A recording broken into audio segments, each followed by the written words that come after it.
Hello दोस्तों आपने पिछले वीडियो में देखा कि परसेवेरेंस रोवर कैसे सक्सेसफुली लैंड कर जाता है बिना किसी नुकसान के। तो चलिए उसी टॉपिक को फिर से कंटिन्यू करते हैं।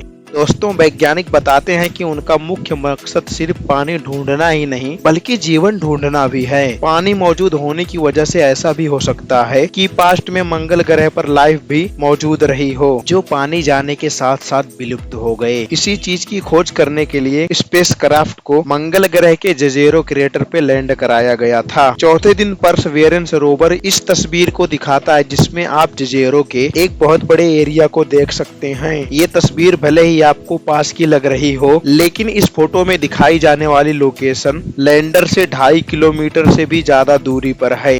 इसकी हाइट 10 मीटर है और वैज्ञानिक इसे कोडियक नाम से बुलाते हैं। यह इसी क्रिएटर का एक हिस्सा है जहां पर बहुत बड़े पत्थर मौजूद हैं। परसेवेरेंस को वैज्ञानिकों ने इस तरह से डिजाइन किया है कि इसे बस सैंपल कलेक्शन के लिए भी इस्तेमाल कर सकते हैं। जब यह मिशन अपने एंड स्टेज पर होगा और वैज्ञानिक अपनी रिसर्च को पूरी तरह से खत्म कर चुके होंगे, तब इसके द्वारा कलेक्ट किए गए सैंपल पृथ्वी पर मंगा लिए जाएंगे। इन सैंपल्स को स्टडी करने के बाद वैज्ञानिक मंगल ग्रह की सतह और वातावरण के बारे में और भी ज्यादा जानकारी इकट्ठा कर पाएंगे। सिर्फ इतना ही नहीं, आपको जानकर हैरानी होगी कि सिर्फ पत्थरों से वैज्ञानिक पूरी हिस्ट्री निकाल लेते हैं। जब इस रिसर्च को दूसरी रिसर्च से कंबाइन किया जाएगा तो हमें मंगल ग्रह के पास्ट को समझने में और भी ज्यादा आसानी होगी। सब कुछ सेटअप करने के बाद अब बारी आती है रोवर को चलाने की और उसे मंगल ग्रह के अलग अलग स्थानों पर ले जाने की। स्क्रीन पर दिखाई जाने वाली वीडियो में आप देख सकते हैं कि रोवर अपनी आर्म को सेट कर रहा है। सब कुछ सेटअप करने के बाद वैज्ञानिक मंगल ग्रह पर किसी एक पत्थर को लेजर जेप करने का प्लान बनाते हैं। लेजर जेपिंग एक ऐसी तकनीकी होती है जिसके जरिए वैज्ञानिक एक इंस्ट्रूमेंट के जरिए लेजर बीम पॉइंट करते हैं और उससे पत्थर को धीरे धीरे डिस्ट्रॉय करते हैं। इस पूरे प्रोसेस में वैज्ञानिक यह जानने की कोशिश करते हैं कि वो पत्थर किस कंपाउंड से बना हुआ है और वो कंपाउंड्स आखिर उस एरिया में आए कैसे होंगे।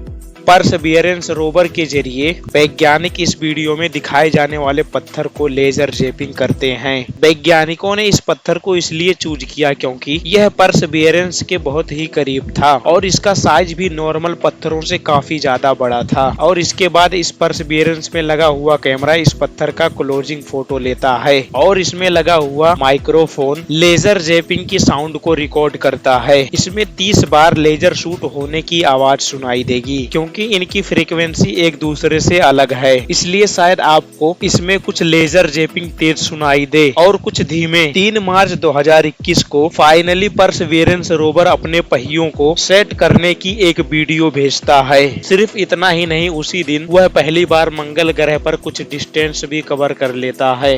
35 मिनट चलने के बाद यह रोवर एक जगह पर स्टॉप हो जाता है और अपने टायर्स के निशानों की तस्वीर खींचता है जिसे आप अपनी स्क्रीन पर देख सकते हैं। इस रोवर के पहिए मेटल से बने हुए हैं और जब भी यह मंगल ग्रह की सतह पर चलता है तो बहुत ही तीखी आवाज क्रिएट होती है जिसे वैज्ञानिकों ने रिकॉर्ड भी किया है। रोवर को सही तरीके से सेटअप एंड सेट करने के बाद बारी आती है इस मिशन के सबसे मुख्य पार्ट को अंजाम देने की। अब वैज्ञानिक परसेवेरेंस रोवर के हेलीकॉप्टर यानी इंजेन्युइटी को लॉन्च करने का प्लान बनाते हैं। यह एक ऐसा प्रोसेस था जिसको रिवर्स नहीं किया जा सकता था। हेलीकॉप्टर को लॉन्च करने पर एक भी गलती होने पर यह हेलीकॉप्टर बर्बाद हो जाता और वैज्ञानिकों का सपना मंगल ग्रह पर उड़कर रिसर्च करने का सपना ही रह जाता। इस हेलीकॉप्टर को लॉन्च करने के लिए वैज्ञानिक वेनजाइल ओवरलुक नाम के एरिया से कुछ मीटर दूर के एरिया को सिलेक्ट करते हैं। वेनजाइल में परसेवेरेंस रोवर इस हेलीकॉप्टर की लॉन्च को रिकॉर्ड करने के लिए पार्क था। फाइनली हेलीकॉप्टर को डिप्लॉय किया जाता है और वो जमीन पर आते ही सबसे पहले इस तस्वीर को खींचता है जिसमें हम फिर से मंगल ग्रह की पथरीली सतह को देख सकते हैं। सोलर पैनल्स को चार्ज करने के बाद इस हेलीकॉप्टर को उड़ाने की कोशिश की जाती है, लेकिन कुछ फेलियर की वजह से पहली फ्लाइट डिले हो जाती है।